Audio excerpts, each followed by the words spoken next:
स्वागत है स्टूडेंट्स। यहाँ पर एक क्वेश्चन है जो हम लोग डिस्कस करने वाले हैं। A nozzle throws a stream of gas against a wall with a velocity v much larger than the thermal agitation of the molecules. After collision of the molecules with wall, the magnitude of their velocity remains same. Also assume that the force exerted on the wall by the molecules is perpendicular to the wall. This is not strictly true for rough wall. Find the pressure exerted on the wall. N equal to number of molecules per unit volume.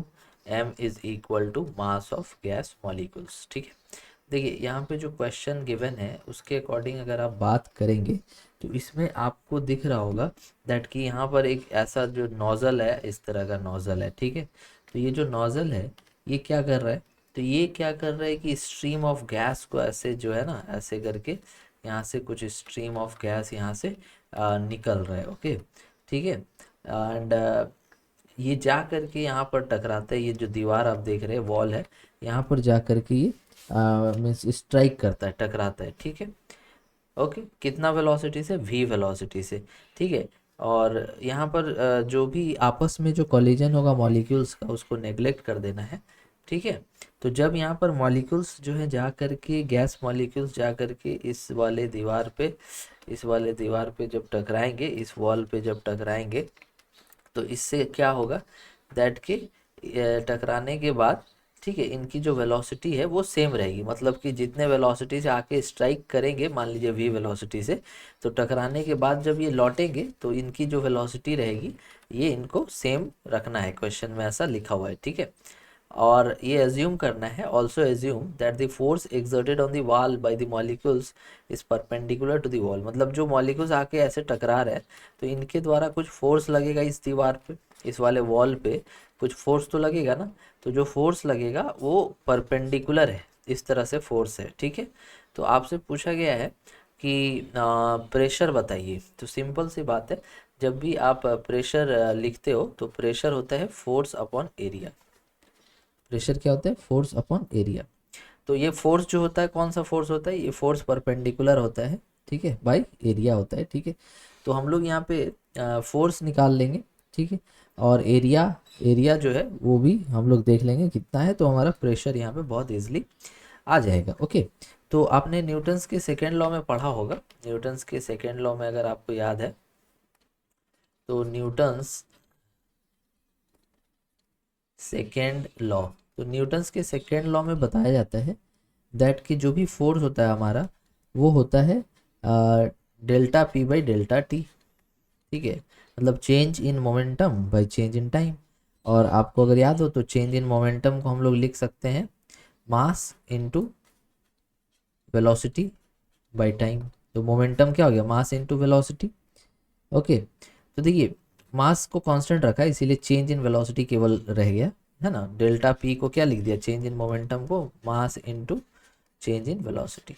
ये हो गया हमारा change in momentum ना। मास तो चलिए M है मान लीजिए। ठीक है, अब चेंज इन वेलोसिटी देखिए क्या होगा। ठीक है, चेंज इन वेलोसिटी देखिए क्या होगा, ध्यान से देखिए।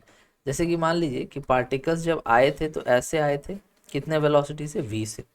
अब जब जा रहे हैं तो ऐसे जा रहे हैं, कितने वेलोसिटी, v से। तो इनकी जो कंपोनेंट्स होगी, कौन सी कंपोनेंट्स, तो इस तरफ कितनी कंपोनेंट आएगी वेलोसिटी की, और इधर, है ना।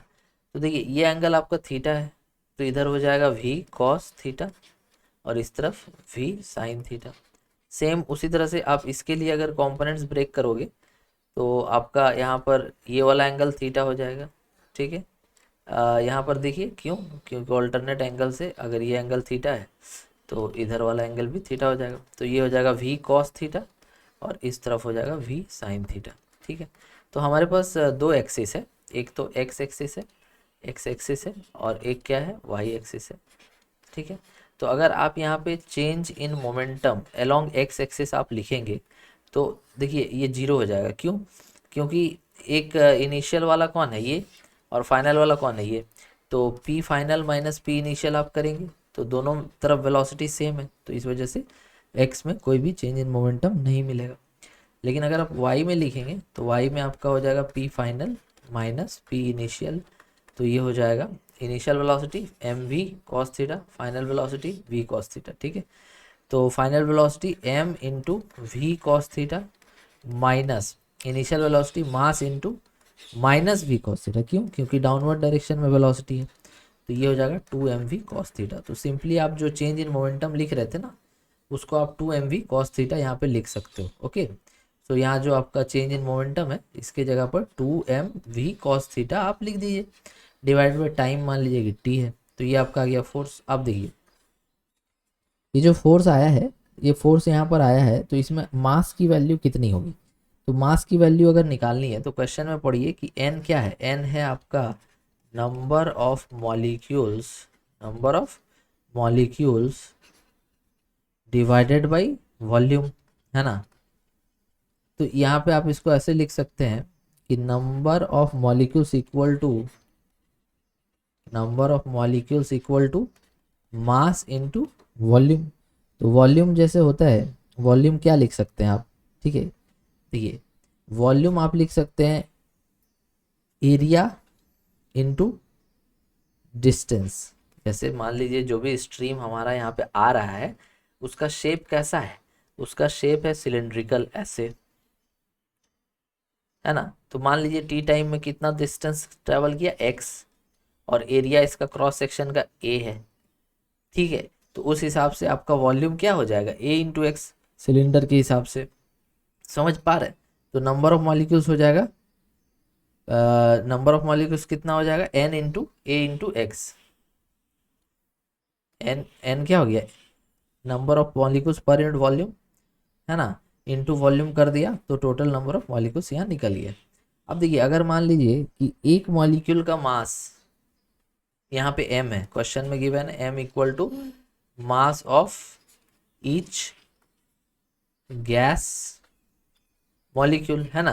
तो यहाँ पे आपका जो है एक मॉलिक्यूल का मास इतना है, तो टोटल हमारे पास इतने मॉलिक्यूल्स हैं। तो यहाँ पर जो मास था, ये जो वैल्यू था यहाँ पे, इस जगह पर आप जो है टोटल मास लिखेंगे, है ना। टोटल फोर्स अगर चाहिए आपको, तो आप क्या लिखेंगे, टोटल मास, है कि नहीं।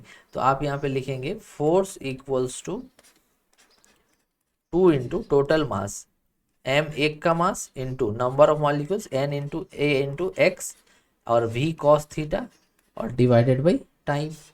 ठीक है, अब देखिए आप यहाँ ध्यान दीजिए कि आपको मिलेगा x by T. X by T क्या होगा, वेलोसिटी होगा, distance by time, displacement by time, velocity होगा, है ना। तो आप इस x बाई टी को क्या लिख दीजिएगा, v लिख दीजिएगा। ओके, तो ये आ जाएगा आपका 2 into M into N into V square, है ना। एक v यहाँ था और एक v यहाँ से आ जाएगा x बाई टी। ठीक है, तो 2 into M into N into V square into A cos theta by T, A cos theta by T, इतना आया हमारा फोर्स। अब हमें क्या चाहिए था, हमें तो प्रेशर चाहिए था। सो प्रेशर क्या होता है, फोर्स बाई एरिया। तो अब हमारा यहाँ पर देखिए 2 इंटू एम इंटू, अच्छा टी को मैंने दोबारा क्यों लिख दिया, मैंने एक्स बाई टी को वी लिखा था ना।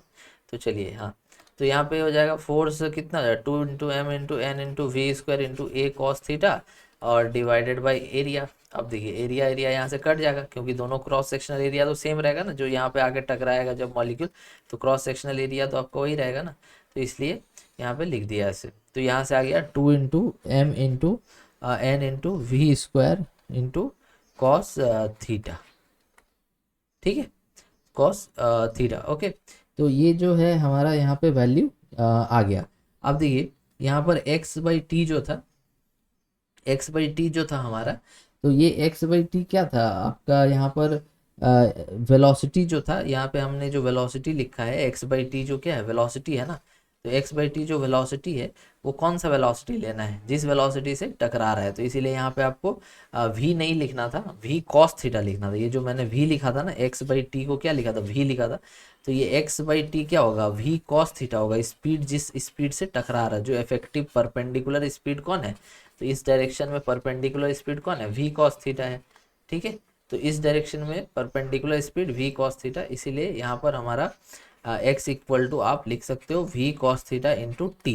दैट मीन्स कि यहाँ पर x के जगह पर क्या लिख दोगे, v cos theta into T, और t यहाँ से कैंसिल हो जाएगा, तो ये v और v स्क्वायर, और यहाँ पे cos थीटा और cos थीटा, तो यहाँ cos स्क्वायर थीटा भी लिखना पड़ेगा, ये छूट गया था, cos स्क्वायर थीटा। तो देखिए ये आ जाएगा आपका 2mn v square cos square theta. Okay, तो यहाँ पर आपको कंफ्यूज नहीं होना है दैट x बाई टी को आप v cos थीटा क्यों लिख रहे हो, बिकॉज जो भी आपकी वेलोसिटी है जिसका कंसिडरेशन लिया जा रहा है, ये तो आपका कोई रोल यहाँ प्ले हो नहीं रहा है इसके लिए, v साइन थीटा जो है इसका तो कोई काम है नहीं। तो जो भी वेलोसिटी यही है ना, यही वेलोसिटी है जो यहाँ पर फोर्स देने में हेल्प कर रहा है, क्योंकि फोर्स कैसा लग रहा है, परपेंडिकुलर, तो वेलोसिटी भी आप क्या लोगे, परपेंडिकुलर। इसीलिए आप जब x बाई टी को लिखोगे तो x बाई टी को आप v cos थीटा लिखना, ठीक है, नहीं तो आपका यहाँ cos स्क्वायर थीटा छूट जाएगा, आएगा नहीं। तो इस हिसाब से अगर देखें तो ऑप्शन ए हमारा इसमें सही होगा। I hope that this clear your doubt. Thank you.